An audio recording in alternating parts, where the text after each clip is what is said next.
Thank the member for Jagga. The question before the Federation Chamber is that the motion be agreed to, and I give the call to the member for North Sydney. Thank you, Deputy Speaker. As I stand to speak to this motion, I can't help but be bemused by the use of words like reckless and economically, socially and environmentally untenable to describe renewable energy proposals. How can the member for Wide Bay move such a motion in good conscience, knowing we are facing the extraordinary challenge of weaning our society and our economy from our fossil fuel addiction to ensure future generations not have an environment to live in, but they can actually survive it? I want to start by addressing the fact this motion conveniently shares just one part of the story. But while the motion criticises renewable energy projects for what it claims to be significant land clearing and invasive construction, it is silent on the destruction already wrought on our environment by fossil fuel projects. There are currently 36,000 kilometres of rail line in Australia, and 80% of the freight carried on those lines is coal or iron ore. In Queensland, coal alone is 12% of freight, while in New South Wales it's 13%.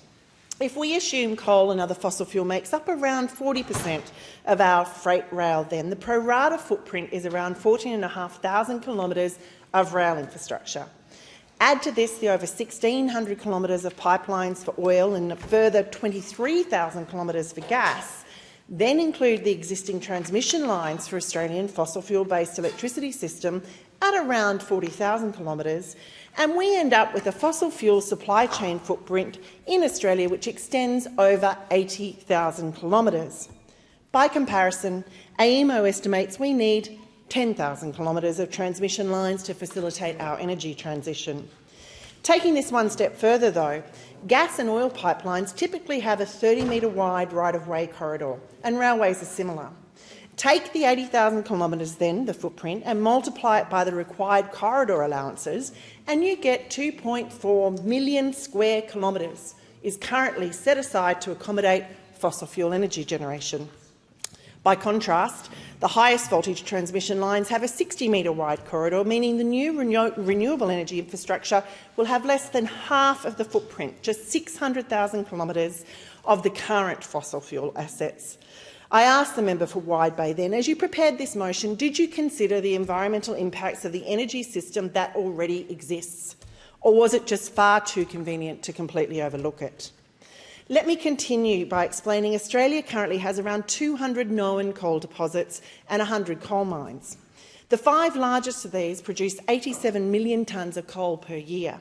But coal only burns with about a 30% efficiency in the conversion to electricity. So from this yield, we get about 190,000 gigawatts of electricity per year. Google Earth shows us these mines and associated facilities cover about 292 square kilometres. If that same land was dedicated to commercial solar, it's estimated it would produce 112,000 gigawatts, more than half of what these coal mines do. But the big difference is the land would have a dual purpose, or could be used for a dual purpose, with agrovoltaics making each square kilometre of land significantly more productive. I agree we must ensure generation and transmission project standards for renewables meet world's best environmental stewardship practice. However, I suspect our reasons for advocating for this are different.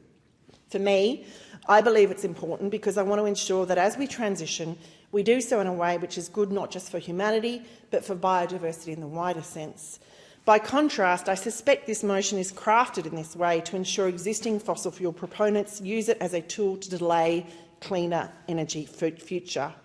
A cynic would say this is because those currently involved in the fossil fuel system are determined to extract every dollar out of the Australian market while polluting our water and airways and jeopardising a stable, livable climate moving forward. And that those who support this sector and have long benefited from donations from it have a vested interest in enabling them to do just that. With that said, I don't believe it's unreasonable to consider nuclear power.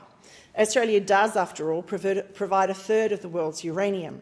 However, I think it is highly unlikely the Australian public will embrace it, as the challenges of dealing with the waste it produces have not been addressed. It is likely to be far more expensive, and the technology that is suggested in this motion is not only not ready for deployment, it may never be. Ultimately, it would also not be ready to deploy on a climate-necessary timeframe. And even if we do pursue nuclear energy, Deputy Chair, it would require transmission infrastructure. And if we are to accept the premise of this motion, that transmission infrastructure is being rejected, why would it be different for a nuclear project?